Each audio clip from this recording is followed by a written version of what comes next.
Come along with me to the Brazil vs. France game at Gillette Stadium.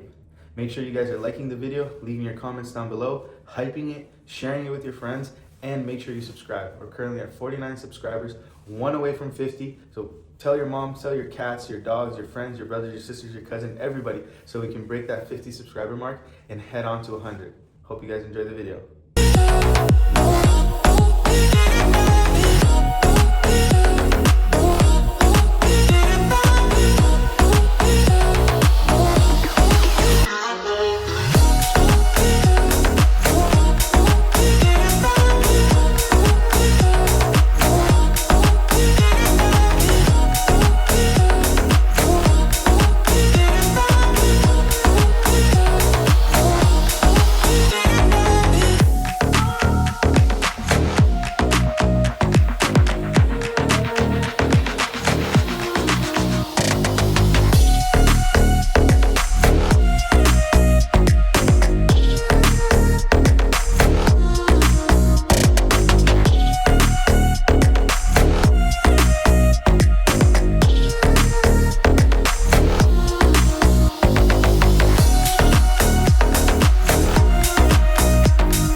What's going on, guys? How are you doing?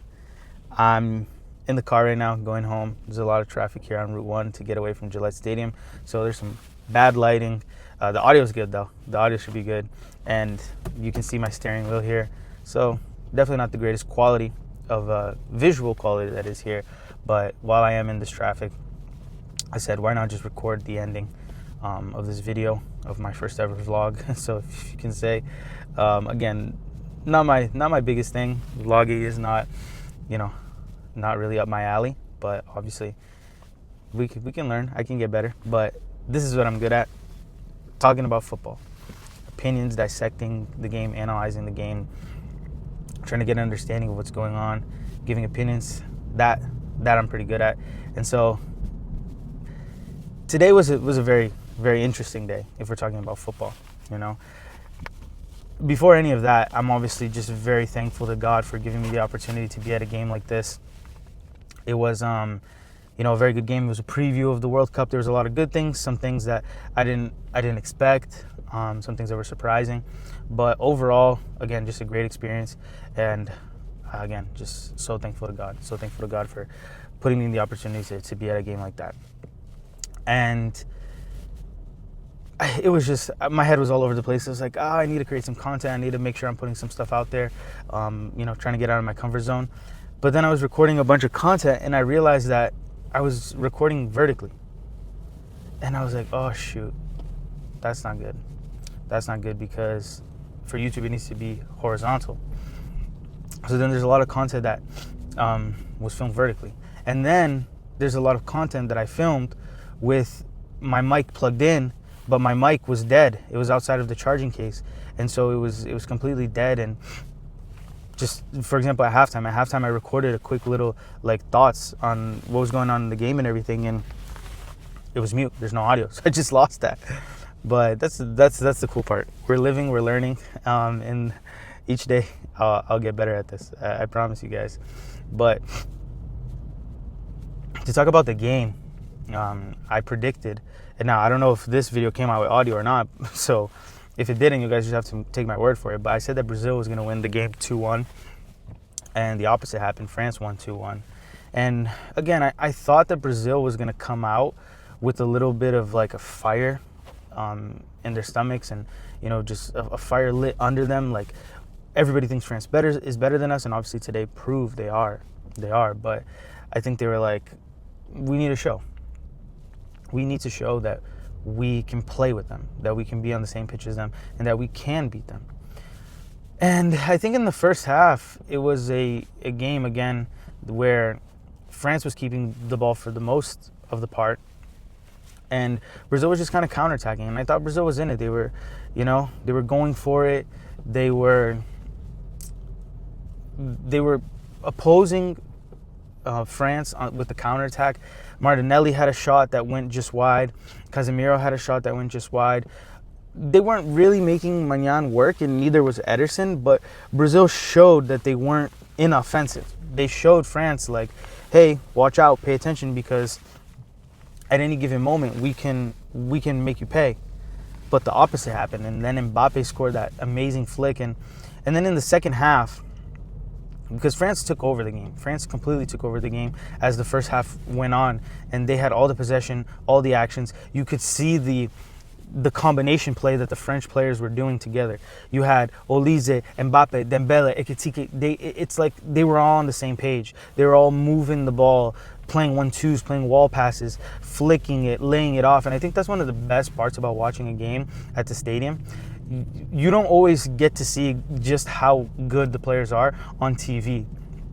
You can kind of watch the whole game and watch how players are moving off of the ball and things that you don't always see on the TV, because the broadcast is always focused on the ball, what's going on with the ball. And dude, one guy that impressed me was Michael Olise. What a player. Oh my gosh. He didn't score. He didn't have an assist. But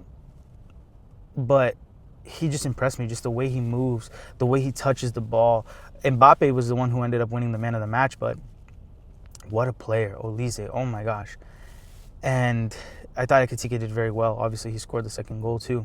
But to get into the second half, Brazil made a sub right from the get-go.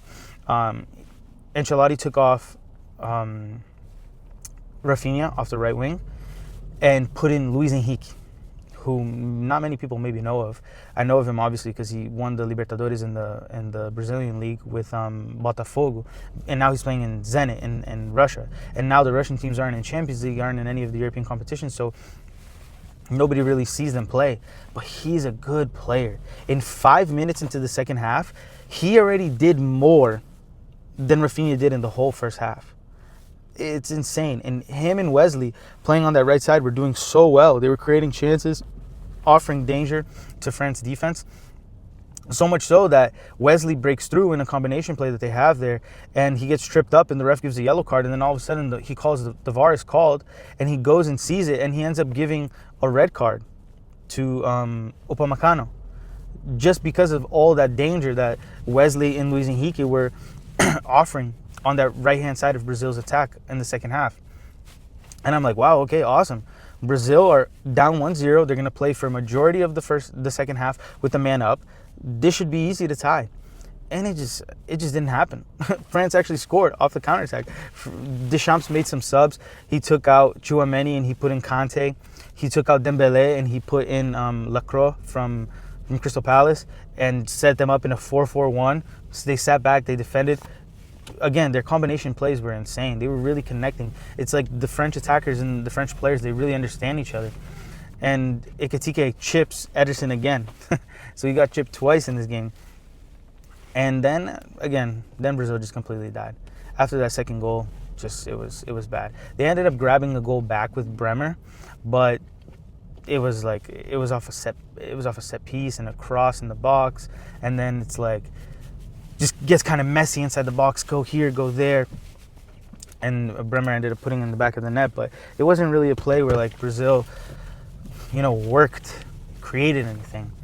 And obviously, to not keep it too long, because there's going to be a lot of different clips and videos from inside of the stadium. This video is not 100% supposed to be like just analysis, but Brazil has no creativity. They don't have a number 10. They don't have someone that kind of plays in that hole, that is be able to dictate the game, find those interesting passes into the back, find that connection between the defense and the midfield. Brazil with Ancelotti have been playing like that 4-2-4 or 4-4-2, whichever way you want to look at it. But it's really more of a 4-2-4 just because of the amount of attackers that are there. And there's just nothing. There's nothing. Like, Brazil are missing like a proper number 10. And I'm not talking about like Neymar, whatever. That's another discussion we can get into. But Neymar's he's an attacker, but he's not like that classic midfielder. That's what I mean, I'm trying to think of someone like in the world today. It's not even necessarily, it could be a 10, but it also could be like an 8 that is able to make that link between the defense and the attack. Obviously no Bruno Guimaraes today, so Casemiro was playing in the middle with Andre Santos, who's a decent player, don't get me wrong, but didn't really show too much today. And Vini Jr. just pissed me off today. Like, he knows he's been criticized for not playing on the national team. He's been notorious for that. He's always been criticized for it. And it just seems like he doesn't want to play. That's just the impression I got seeing him play in person today. Like, he just seems like he doesn't want to be on the pitch. And obviously, what do I know? I'm not there talking to him. But that's just the impression I get. He's there on the side. He's not making the same runs. He's not putting the same effort that he does at Real Madrid. And Rafinha, again, I think Rafinha came off. It must have been an injury for him to get hooked at halftime like that. But same thing, Rafinha, Vini Jr., these guys, like, they're playing so well for their clubs. But when it comes to playing for the national team, they just can't do it. They can't get it done. And Brazil was just really, really, really inoffensive. Really inoffensive. And it just shows you, France is the standard. Who's going to win the World Cup? France is in that conversation. And today it just showed that France is here and Brazil is here. There's this big gap that needs to be closed. And honestly, I don't know. I don't know if it can be done because everybody that, is in the mix for the national team has already been called up. Unless Ancelotti has a new tactical system that he's going to deploy, a new idea. I don't know. But it's looking very, very somber for Brazil in this World Cup. They're definitely still going to get out of their group. They'll probably now, with it being more than a round of 16, there's one knockout round before the round of 16. I'd be willing to bet that they're going to win a knockout game, maybe even two. But I think that quarterfinals is Brazil's ceiling, unless they get a favorable draw.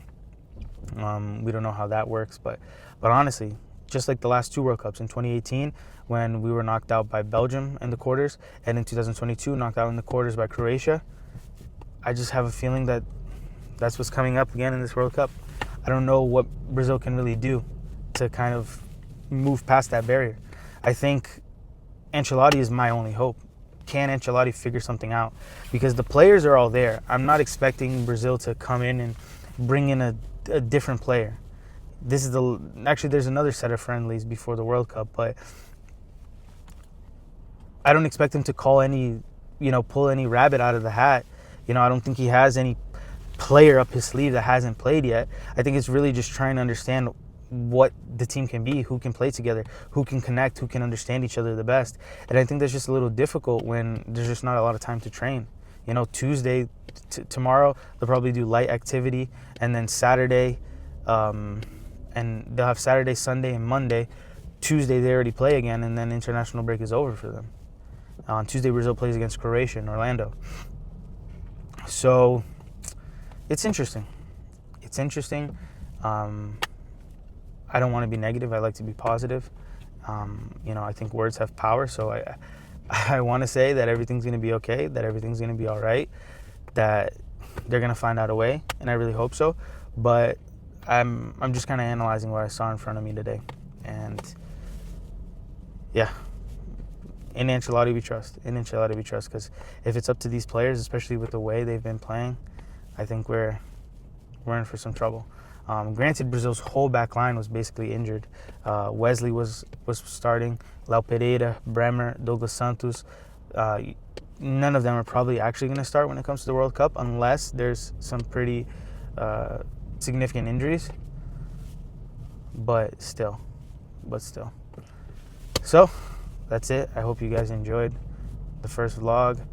I hope you guys enjoyed the clips. I hope it was good. And I'll catch you guys on the next one.